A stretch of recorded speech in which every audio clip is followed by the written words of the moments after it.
On jarama koy on foy ɗon e jam awaren ɗo live daɓɓo no gasa komo 20 minutes si ɗuuɗi walla 26 minutes fewno ɗo ni a hande ko ñande 4 lewru jowa ɓuro kitale biruji ɗiɗi e nogay e jeego ko ɗum woni le 5 mai 5e mois 2026 haray jama on fof no salmina ino hiwra hino weltana ko musidɗo men on ma musidɗo mon on Diallo Mamadou Mohtar Diallo Mbappa Diamou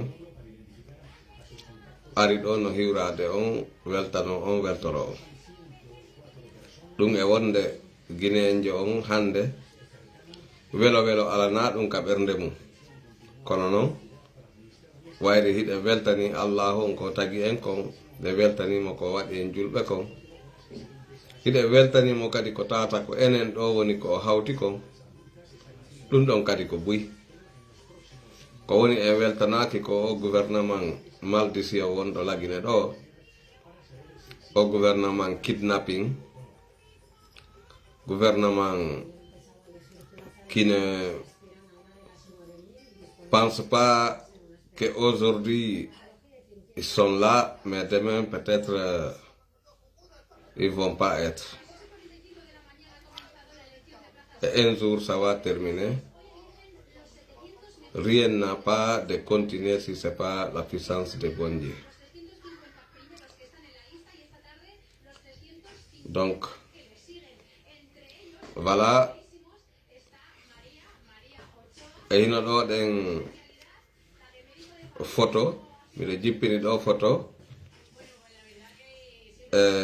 ɓiɗɗo Damaro Camara on kañum ma e gorejo makko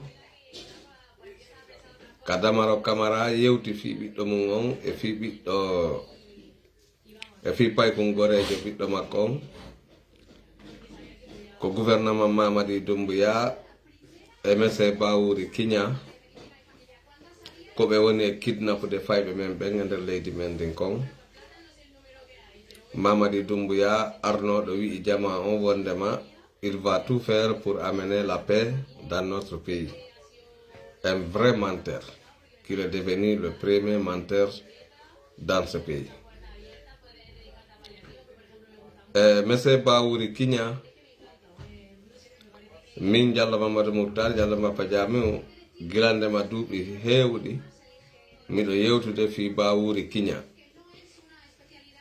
mi inni wondema Bawuri Kiña ranki yagal ko o waɗi kon ka ɓernde makko par ce que wona Allah on tagi mo waɗani mo ranking ka ɓernde makko kanko tigi woni ko jangani hoore makko ranking par ce que si tawi woni baabe makko Sékou Touré menasino baabe makko fewndo gurdam baabe makko en kamɓe ɓe yaltiri lagine e hoore dandugol hoore maɓɓe fiwata dictateur jo warɓe ɓe ƴettimo kanko mese Bawuri Kiña ɓe yaadi e makko ɓe suuɗimo ɓe naɓorimo Sénégal o yehi o jangi toon fi droit et devoir fi yo waw artude ka leydi me en lagine Conakry o wawa wallitade jama on fi yo jama on heɓu nafa e teddungal e ndimu e nder leydi men ndin fi enen kadi e waw heɓude nafa ko wonɓe jangude ɓen ko woni e wadde konka leyɗe mum tawata hara Bawuri Kiña koyo accu ko woni wo kañum jokka fi affaire hen e ranki yagal fayɓe wonaɓe nangede fewndo ɗo ɓen fof e mawɓe wonaɓe nangede ɓen fof mum no naati konguɗi mum ɗin no naati ka mese Bawuri Kiña ka o yewti dow ɗo o wi'i wondema haray habbe mi ara mi jangana en ko woni ko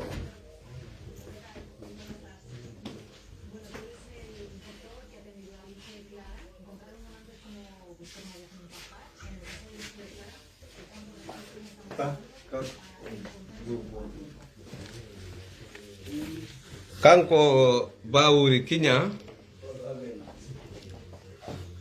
Kiña holli wondema ce qui refuse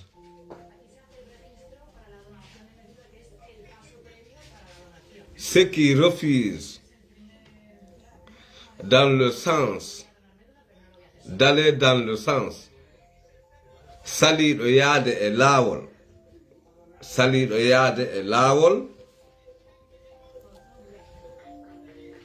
dans le sens des changements e laawol ngol laawol changangol ngol fi changugol ngol élimina parti ji ɗin fof heddo parti maɓɓe moɓe jammi on parti GMD. Tous ceux qui refusent d'aller dans ce sens vont disparaître par leur propre faute. Par le propre faute. Ko ɗum Bawuri Kiña woni ko holli ɗo. Ceux qui refusent d'aller dans le sens des changements vont disparaître par leur propre faute.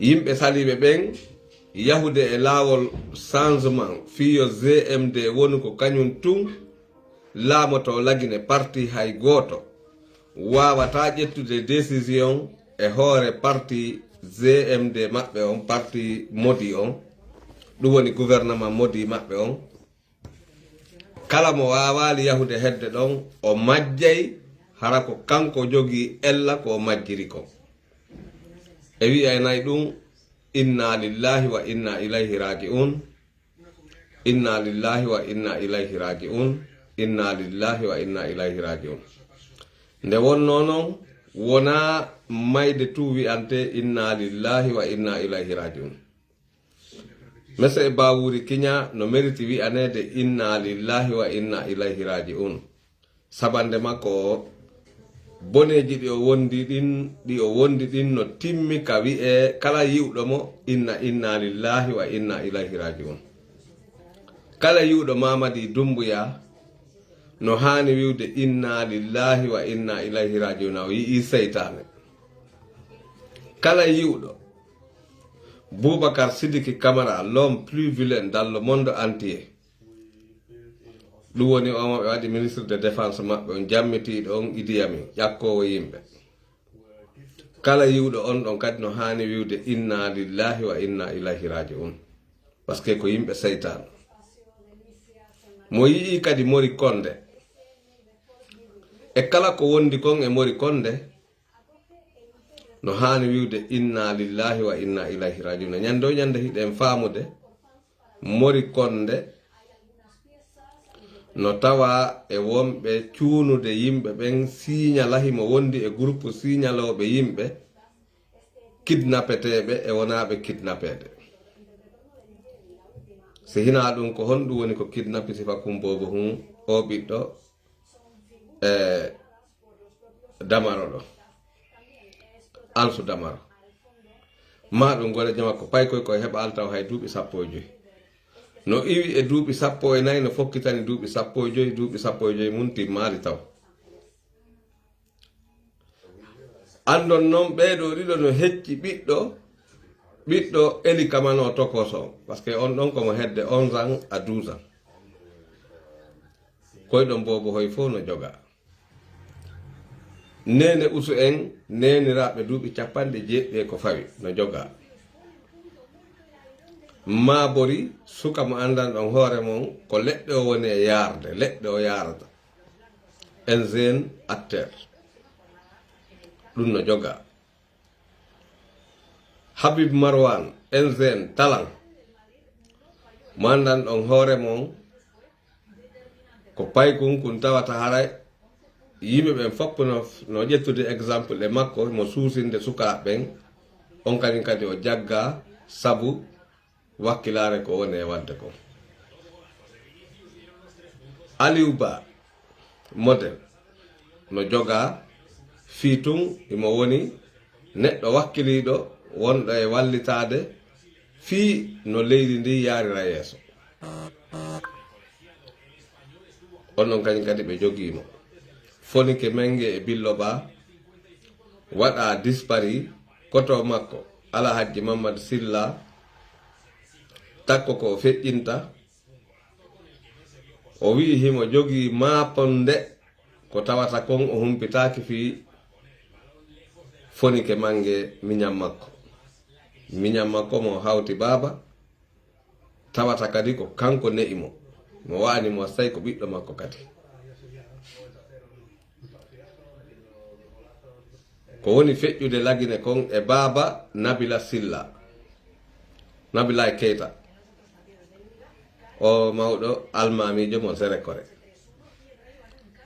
woɓɓe no wiide mawɗo warama woɓɓe no wiide Fonike Mengue e Billo Ba warama woɓɓe no wiwde hay Habib Marwana porté dispari ɗum woni kañum kadi warama ka tawatara sifa Tumba Jakite no wara Claude Pivi no wara sans justice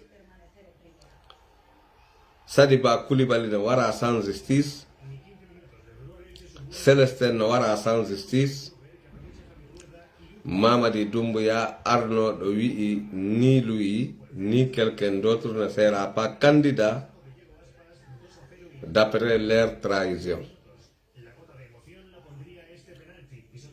Et ils ont terminé la trahison depuis le 31 décembre 2024. Ils ont commencé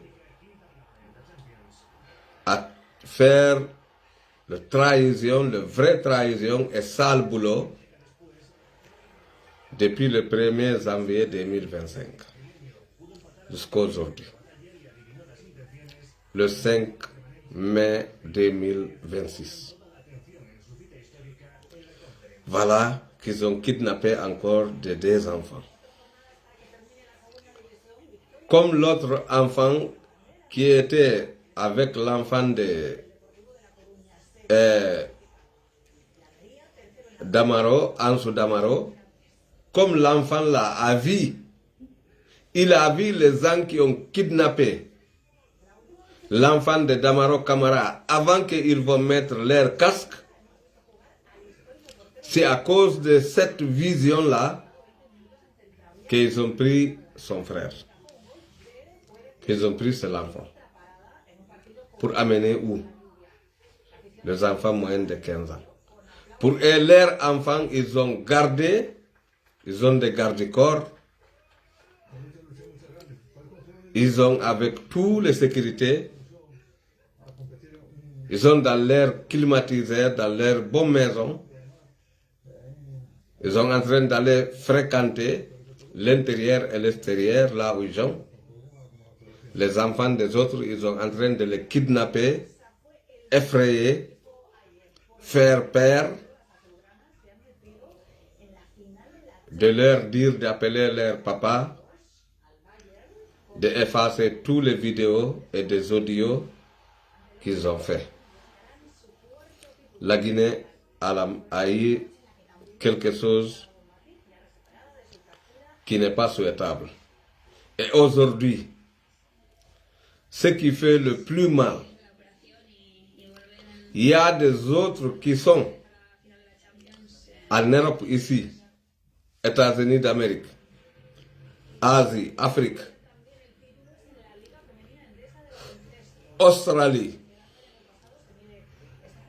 Les gens qui déviaient dire à cet gouvernement maudit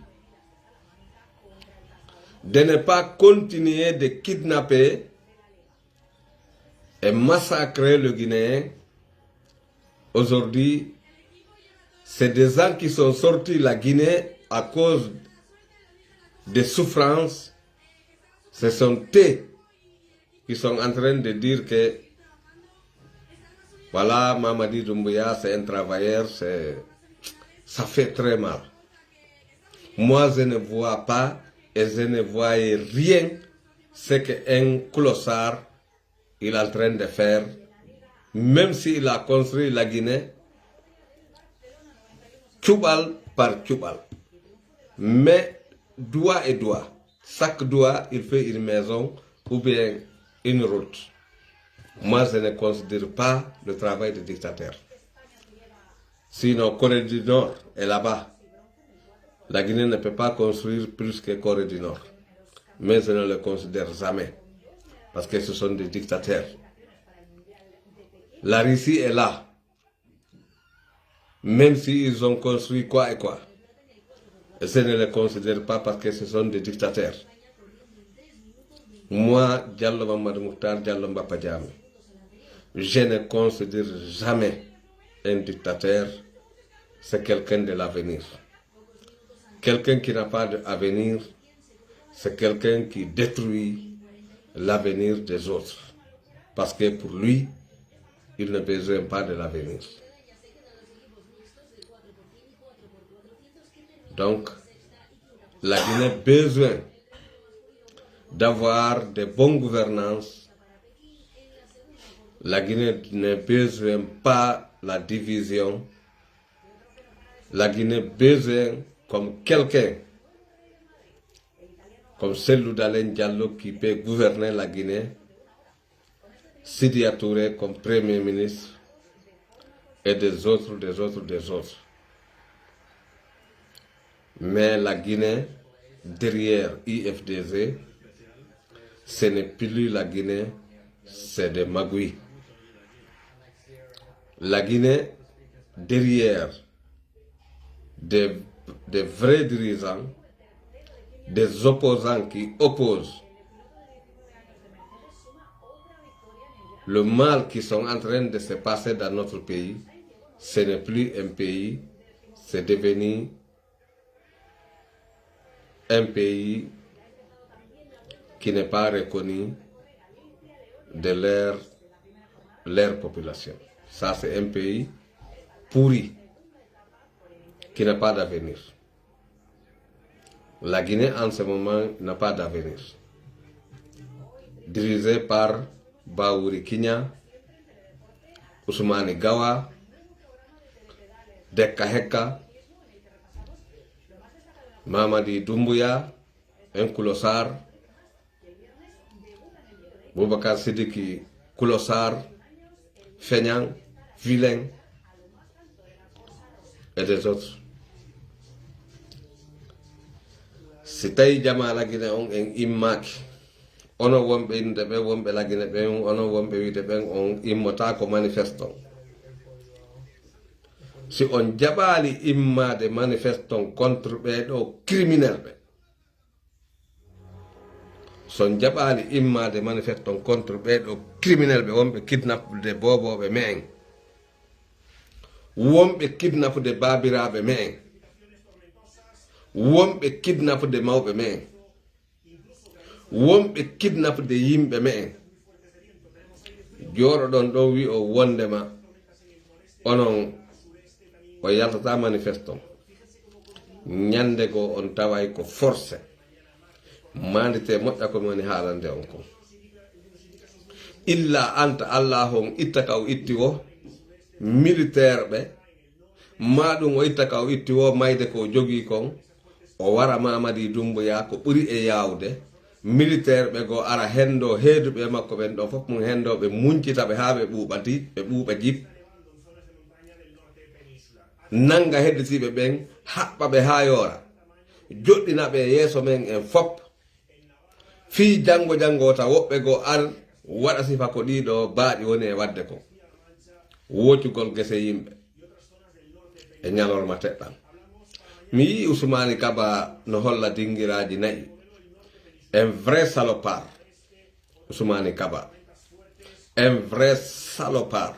Ousmane Kaba, un vrai salopard. Ousmane Kaba, ko on monti dossier contre Cellou Dalein Diallo, un vrai salopard, un vrai babier, ce qu'on appelle babier là. Ousmane Kaba, avec tous ceux qui avec tous ceux qui sont avec lui. Ce sont des babiers.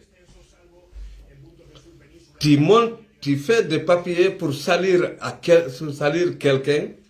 Tu veux aller pour faire élection présidentielle.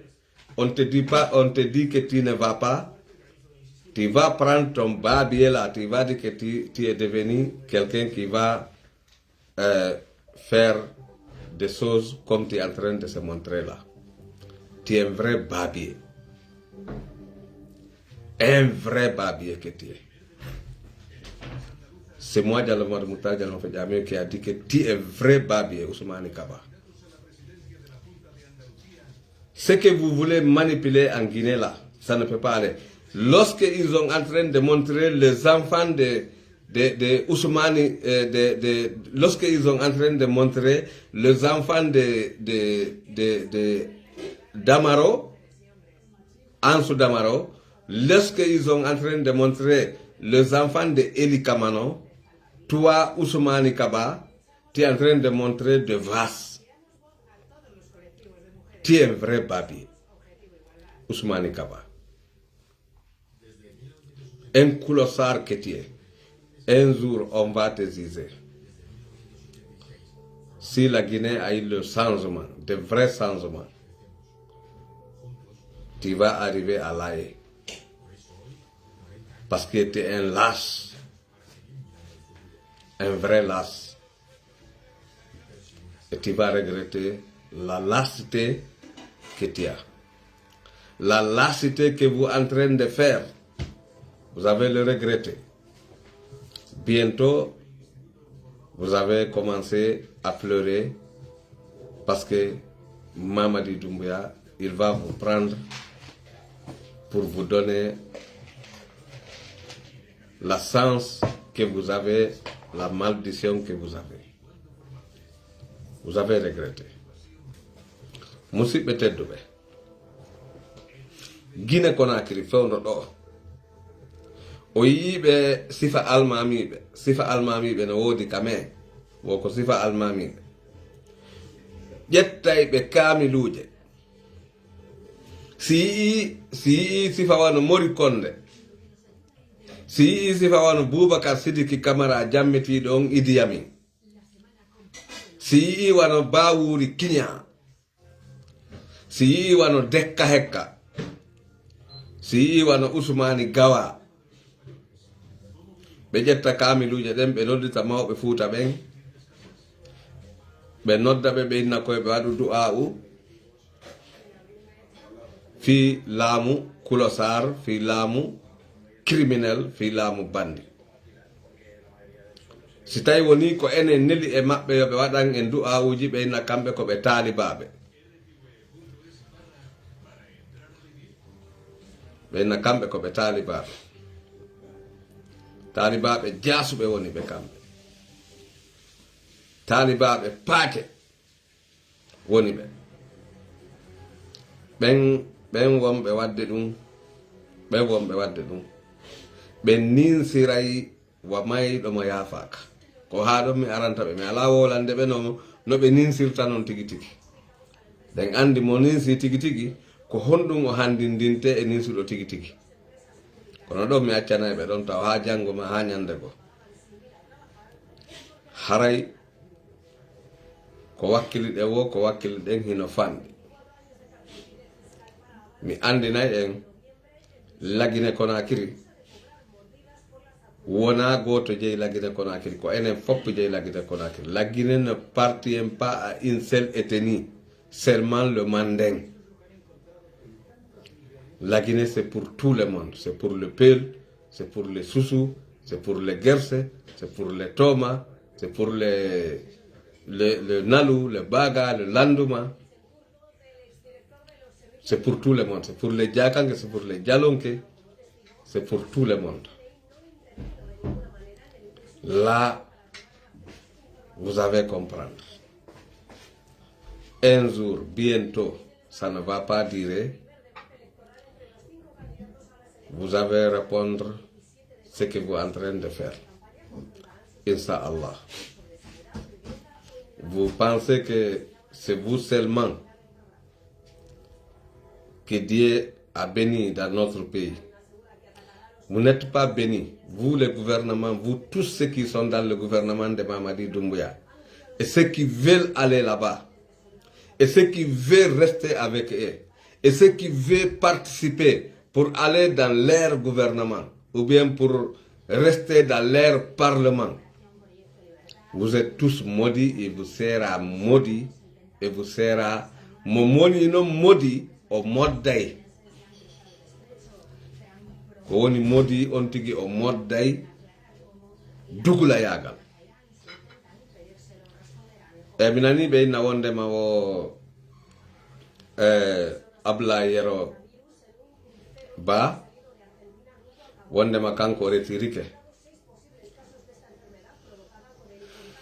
si tawi woni o faami no wawi wonde ara o faami ko ɗum wasa o retiri kanko e fayami limoro no wawi wonde ara ko ɗum wasi ɓe itni ɓe retirike no gasa ara kamɓe ɓe faami no gasa hara ɓe andi koɓe jokki wo koɓe jokki koɓe waɗi nafiqiyagal wo koɓe waɗi nafiqiyagal Mamadi Doumbouya udditantaɓe laawol fiyo ɓe jooɗo ngoya sengoɗa gouvernement maldition on jooɗoro ngoya sengoɗa ɓe wona contre gouvernement maldition o no gasara kamɓe ɓe faami ɗum ɗon ɓe faamali ɓe no faalaɓe yaade ɓen yaha ɗowta Mamadi Doumbouya e kulosariyagal mum ka fi législative ɗo ɓen ɓe faama ɗum ɗo yoɓe yaw no gasa ko ɓen ɗon arete ñoƴƴede wayde démissionne ɓe ɓen si hande si Mamadi Doumbouya waalike maayi ma ɗum woɓɓe Allah itti ka mari ton addi ittimo e hoore jama on ɓe nangama ɓe haɓɓama ha ɓe yori ɓe joɗɗinama e yeeso aduna on no gasa démissionne ɓe ɓen kañum daɗay kono ono wonɓe nder ton ɓen fop mon hay goto e mon daɗoyta on fop mon vous sera puni et répondre votre action vous tous ça soit que tu es dans le parti des ZMD dans le parti ce qu'on appelle le parti ZMD cela veut dire que c'est gouvernement maudit gouvernement Mamadi Doumbouya gouvernement maudit ZMD gouvernement maudit. Vous avez tous regretté. Aujourd'hui, c'est le 5 mai 2026. Diallo Mamadou Mouhtar, Diallo Mbappa Diam. Si mi hewti ɗo ko andingol on tun en fuɗɗitike waɗugol vidéo ji ɗin si Allahu laamiɗo jaɓi ñando ñande woday ko waɗɗen seeɗa mi waɗay kadi audio ji ɗin takkotoɗi e ɗum ɗo ɗin yo Allah jonnitu en ɓiɓɓe nangaɓe ɗo e ɗe balɗe ɓen ɓiɓɓe Eli Kamano ɓen kañuma ɓiɓɓe Ansou Damaro e Fonike Mengue Billo Ba Habib Marwan ha hewti Nene Ousou ha hewti le papa de Babila Keita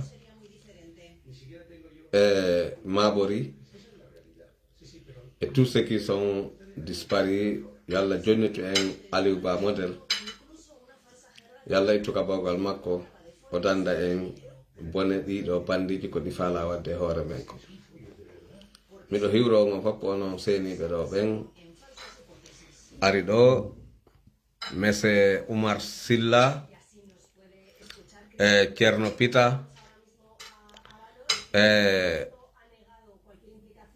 Elhaj Abdoulaye e on fopp mon mi salmini on mi jarni on mi weltani ko mi weltori on dole yalla ɓeydan en jaam o moƴƴinana en o ɓeydana en moƴƴereji ɗin amin ya rabbi haray Adja Mariama on hiwrama ton e Adja Binta Amoroya Diallo onon kadi on hiwrama ton e haray